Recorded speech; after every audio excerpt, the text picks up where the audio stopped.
Deadhead by Cary Thomas Cody. God, what happened here? A coroner said as he walked up to a corpse, seemingly regretting his career choice. He held a bandana to his mouth, and it looked like as if he might vomit. A Bureau of Indian Affairs officer was first to the scene.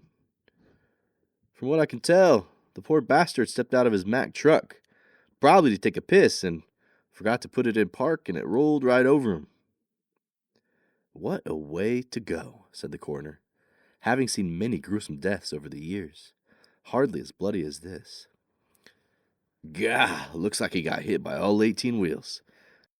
Do you got any identification on him? Affirmative. Jerry Hedfield, 43 years old, a truck driver from up north.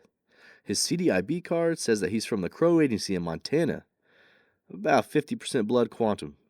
No story or information on why he ended up on our res. Trucks usually don't drive through this area. Whoa, look at his face. What in the world made him do that? The coroner looked closer, a mere foot away from his bloody, bloated face. The last scare of the corpse's life permanently petrified in his eyes. It's twisted. His face, I mean. What, like Bell's palsy, possibly? The coroner pulled back and looked at the officer. Have you ever seen anything like this? The BIA officer stepped back, now noticing animal tracks by the corpse. When I was growing up, we called it crooked face. Yeah, I've seen it, but not in many years. Jerry Hedfield was catching up to a traffic jam, a sea of red taillights as far as he could see. Breaker 19, breaker 19. Anyone out there know what's holding up traffic? Over. He held up his CB radio in anticipation for a response. Big wreck up on around mile marker 100. Might want to find a detour there, partner. Over, said a female voice on the radio. I heard that. Yep. Jerry responded. Say, what's your call sign there, darling? Don't call me darling. You can call me Jane Doe. Who am I speaking to? Over. I'm Jerry, but my handle is Deadhead. Deadhead? Does that mean anything in particular? Just an old nickname from my army days. That's all. Over. Well, Deadhead, you might want to head down 58 South if you can still make the exit. This semi has flipped over and it's going nowhere fast, said the female trucker, known as Jane Doe. Jerry held his brand new 1985 United States Road Atlas open and traced it with his finger. I could see the route, but hey, sure you don't want to hop in my truck and take a ride with me? He said, throwing a Hail Mary to this attractive voice on the radio. Truckers weren't the most gentlemanlike on the radios, and Jerry Hedfield, specifically, was not one for romantic gestures. With a name like Deadhead, I wouldn't be caught dead in your truck. Besides, I already took the exit. I'm a few miles ahead of you, Deadhead. Ouch, I can take a hint. Thanks for the intel, though, Ms. Doe. Over. Jerry saw the string of red lights ahead of him, and just before he met them, he hit his turn signal and made an exit on 58 South. He couldn't stop thinking about this female voice that he met on the CB. It's not common to meet lady truckers on the road, so he reached out to start a conversation. There's not much else to do on these highways. Jane Doe, are you there? Over. He heard static. Jane. He must be out of range. That or Ms. Doe is ignoring him. Static. He and his 18-wheel rig drove southeast, just passing a sign that said, Entering Kiowa Comanche Apache Reservation. Jerry was drafted into the Army the second he grabbed his diploma in 1965. He didn't really have many plans in life, so he basically was dropped into battle without any real firearm training. The most experience he had with a gun was when they were kids and they played cowboys and Indians with cap guns and plastic bows and arrows. Except since he grew up on an Indian reservation, everyone only wanted to play Indians and Indians. Fighting Viet Cong was basically that, cowboys and Indians. Except this time, he was the cowboy, the cavalry riding into battle to slaughter the savages. If only it was that simple. He was dropped right into the jungle around 0 dark 30. 18 years old, never even having laid with a woman. Bullets whizzed past his face, army crawling through the trenches, thankful that each time a bullet landed on flesh, it wasn't his. Until it was. A year and 6 months after being taken from his home and having a gun placed in his hands, Jerry Hedfield, or Deadhead, as his platoon called him, was found shot and bleeding to death in a field. His entire platoon was assassinated, and he was the only survivor. Jerry was awarded a Purple Heart and medically discharged from the military. He survived the war. The term survived was generous. The boy who went into the army was not the man that walked out. He came back with more than a medal, but with a load of shell shock. He still has nightmares of those Viets prowling through the jungle. He just wanted to make his dad proud. Instead, he came back to the good old United States being labeled a woman and child killer. His dad couldn't even look him in the eyes anymore. I was just following Uncle Sam's orders, he thought. Sure, he did some things he wasn't proud of, but damn it, he did it for his country, and they called him a murderer. Bastards. Breaker 19, Breaker 19. Jane Doe, are you there? He held the CB tight, hoping for a response. Static rang through the radio. He sure would like some company tonight, he thought, even if it's just a female companion on the radio. Well, there he is. Hey, handsome. It's Jane Doe here. Jerry had a little bit of a stomach drop. Did you call him handsome? Was she flirting? Suddenly wide awake, he responded. I, was hoping to hear from you, darling. Any Charlies on this route? He said, trying to keep the conversation alive while he waited through the static of the radio for her response. I told you not to call me darling. And negative. Smooth sailing all the way through the reservation. Handsome. Jerry hadn't felt the touch of a woman in a coon's age. Well, that's if you didn't count the filthy lot lizards at truck stops in the desert. $20 will get you some action, but $50 will get you some boom boom. But it ain't like the passion behind lovemaking.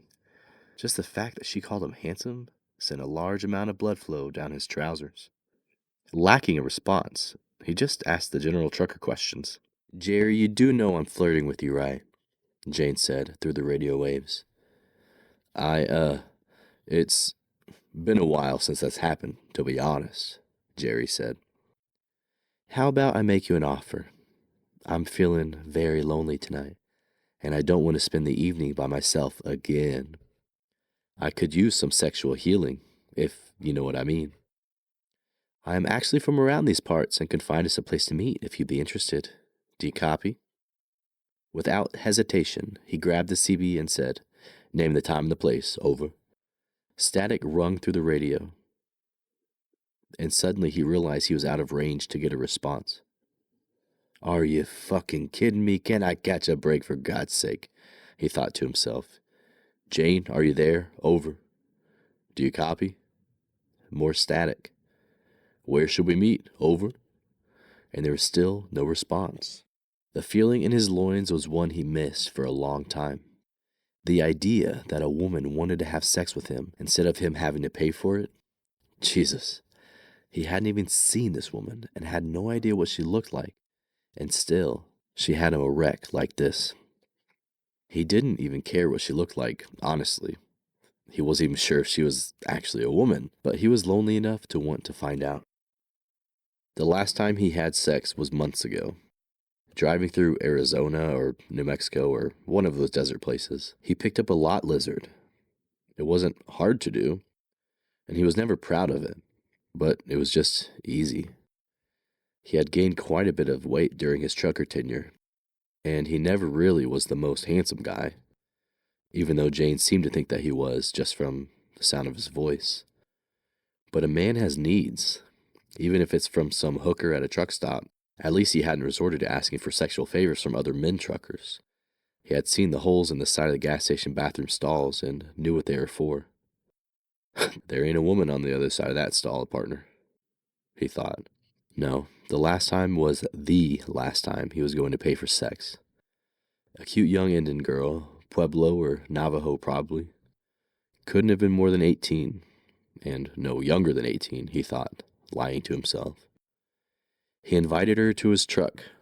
Even though she wasn't the most attractive, she was very skinny, short hair, and very timid. She had performed her duties, made him feel loved, and tried to leave the truck with more than her $20 payment. She had his entire wallet. Jerry saw red. The next thing he knew, she was bleeding and knocked out in the cab of his truck. I'm not a murderer. I am not a murderer, he thought. Not knowing what to do, he drove. He dumped her about 20 miles off into the desert, off of some random dirt road. He honestly thought she was dead. But as he was leaving her, he heard the faintest whimper. That's just in my head. But the deed had been done. He was leaving her in the desert in the dead of the summer. He had not hit a woman since Vietnam, and he thought those days were surely over. He thought he was a changed man. As he was driving away from the young sex worker, he tried not to look in the rearview mirror, but he glanced, and he thought he saw her running towards him. He told himself that was all in his head. Maybe this whole nightmare was just that, a nightmare. Suddenly, his CB radio lit up. Deadhead, do you copy? Are you not interested in meeting with me? Jane Doe called out. Yes, absolutely. Where? Over. Jerry was ecstatic. Maybe his CB wasn't out of range after all. I told you already 3 times, silly. Let's meet at the old truck stop off of Junction 19 and 58. Meet me in the women's bathroom. I'll make sure it's empty and we have a warm spot to fool around.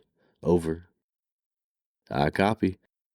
You know, we could just hook up in one of our trucks. Over. No, thank you. I don't get into strange men's trucks. Besides, doesn't a little public display of affection turn you on, just a little? The trucker with the call sign, Jane Doe responded, alluringly. The women's bathroom at the truck stop. I'll find it. Say, do you need me to bring anything? He asked, assuming maybe she'd want a bottle of Tito's or perhaps a condom. Just bring yourself, handsome. I'm going to be in there warming myself up, so don't take too long. And with that, Jerry's whole body was full of shivers. He was going to get laid by this insanely hot woman. Well, or at least he was imagining how hot she was by the sound of her voice. Jerry put his foot on the pedal and drove as fast as he could to find the truck stop. Jerry arrived at the truck stop. It was decrepit, but somehow the dim yellow phosphorescent lights were still functioning. Not exactly where he envisioned meeting with a lady. She had given him the impression it was a functional gas station, did she not? But sure enough, there was another 18-wheeler there in the lot he could only assume was hers. What he couldn't tell from the darkness, though, was that semi-truck hadn't been driven in many years. He put a mint in his mouth, smelled his breath, thought it was passable. Was he seriously considering going into this dark, desolate truck station in the middle of the night for some sex? Yes, without a question he was. He needed it. He had to have it. It wasn't just sex. It was going to be lovemaking. He could see a dark, petite figure of a woman walking towards his truck, coming from inside the gas station. He watched in curiosity as the lady, who he could now see was wearing a Native American shawl, knocked on the passenger side window. "Hey, deadhead, are you just going to sit in there all night, or are you coming inside to keep me company?" Jerry sat there in stunned disbelief. Nothing was normal about tonight, from the wreck on the highway to the flirting on the CB radio, and now this gorgeous woman who stands on the side step of his truck. He rolled down the window, each hand crank of the window lever revealing more of her beauty. He was speechless. She stared at him with beautiful, inviting, yet familiar eyes. "Wow, you really are handsome. I am getting lucky tonight," she said without breaking eye contact. "I'll be in the women's restroom. Don't make me start without you." And she stepped off the running board of the truck with the sound of her high heels on the steel of the truck steps and walked seductively back to the gas station. The parking lot was deteriorated, full of cracked asphalt and gravel as he made his way towards the bathroom. Each step with his alligator skin boots crunched the dirt. He made his way around the side of the truck stop, and sure enough, the women's room was unlocked. He slowly cracked the door open and looked inside. "Hello," he said with low confidence. "I thought you'd never make it," said a voice in the very back handicap stall. Underneath the stall dividers, he could see a little mattress laid on the ground, or possibly just blankets she had laid out for both of them to lay down. The bathroom had one flickering light bulb above the sink, sort of a strobe-like effect setting the mood. Jerry waited at the restroom door, now hesitant to move any further. "This isn't exactly what I had in mind, Miss Doe," he said, waiting for a response. But none came. He just stared at the dirty gas station bathroom. At this point, he could cut his losses, make a beeline for the truck, and drive off. But this opportunity didn't come often. His curiosity caused him to see what was behind door number 3. Jerry opened the stall door and saw Jane give him the "come here" motion with her pointer finger. She was unbelievably gorgeous, by far the most beautiful woman that has ever given him the light of day. She grabbed him by his face and pulled him in. For a second, her lips hovered above his, just their warm breath colliding before she laced lips with his. He could live here forever, the most wonderful kiss he had ever experienced. The woman laughed and pulled back. The faint flicker of the sink light revealed her new face. Jerry grabbed his chest and fell back. He was suddenly paralyzed with fear. The woman he went into the stall with was not the woman standing in front of him anymore. "Who the hell are you?" Jerry said as he scooted away, wiping his lips clean of the saliva this seemingly 100-year-old woman left on him. "You know who I am," the woman said, laughing, and he kept backing up slowly out of the stall towards the door of the restroom. His arm kept clenching his chest. Was he having a heart attack? No, he'd experienced this before. In the jungle, he froze in fear while a dozen of his platoon brothers were shot to death in the trees next to him under his watch while they slept. This was the same feeling, a paralysis induced by fear. The woman laughed and slowly stepped out of the stall. The clop clop of what he thought were high heels on the bathroom tile were not that at all. As she stepped closer, the flickering yellow bathroom light revealed her true form. It revealed that her feet were not feet at all. They were hooves. Clop, clop, clop. "No, no, no," Jerry pleaded. The hideous, ancient shawl-wearing woman in front of him inched closer towards him. Her eyes were as black as night, and he saw a mouth full of rotted, stained teeth when she smiled devilishly at him. He scooted back against the door, and she proceeded towards him. Each step closer revealed more of her hideous features. With a supernatural strength that he could not explain, she brought down one of her hooves in a stomp on his leg that shattered his femur, followed by 5 or 6 more lightning-fast stomps on his legs, torso, and pelvic region. Jerry screamed in pain, incapacitated by not only a panic attack, but now a broken leg and some internal bleeding. He used all his strength to army crawl out of the bathroom, now on the cracked concrete of the gravel-ridden parking lot of the truck stop. "Do you know who I am?" the hideous, hoof-footed woman asked. "The dear woman," he said, whimpering like a dog hit by a car. "I heard stories about you as a kid." He could see his truck, maybe 50 feet away.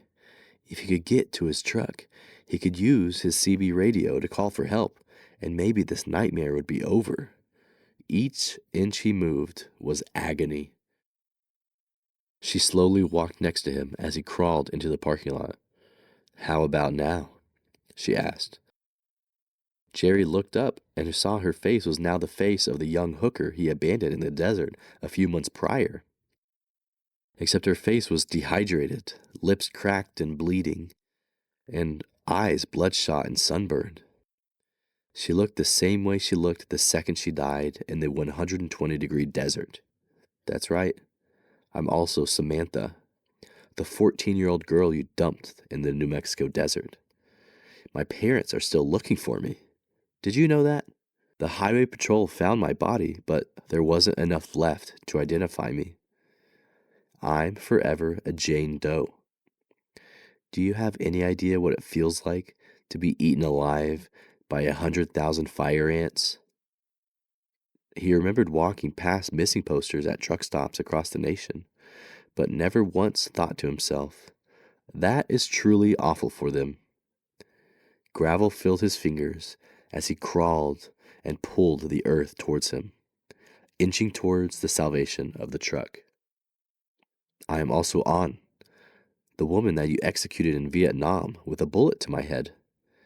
Did you know I left behind 2 baby boys? They never knew a life without war, thanks to what your people did to us." Jerry didn't want to look up, but out of the corner of his eye, he could see what he saw in his nightmares ever so frequently: a woman with a hole in her face where her left eye used to be, blood rushing down her face, and a hole in the back of her skull that used to hold her brains in place. "Please, let me go. I'll never hurt a woman again. I'll go to church.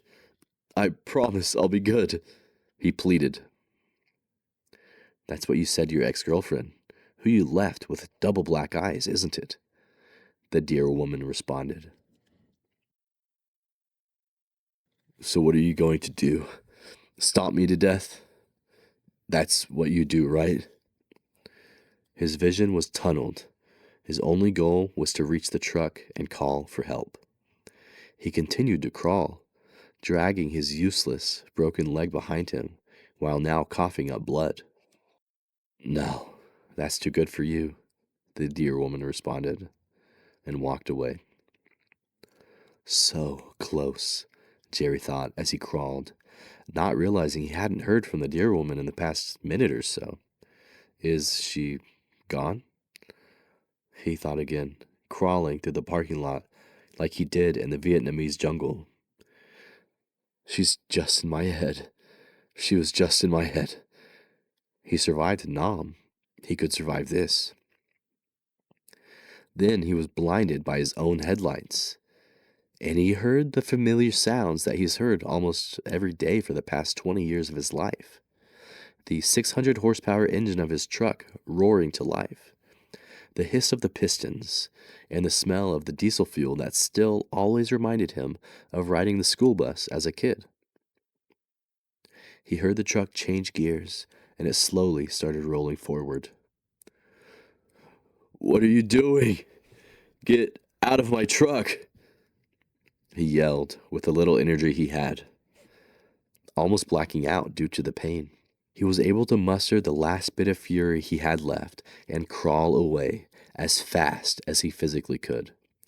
Each crawl was a pathetic attempt to survive a second longer. His truck was coming toward him, slowly. He suddenly knew what deer felt like in the headlights right before their deaths. He flipped over on his back, accepting his fate. "You bitch." The smile of the old woman behind his steering wheel was the last thing he'd ever see. The coroner pulled back and looked at the officer. "Have you ever seen anything like this?" The BIA officer stepped back while brushing away hoof prints from the gravel with his boots. He had seen similar homicides like this and knew what had happened. "Like I said, it was a long time ago."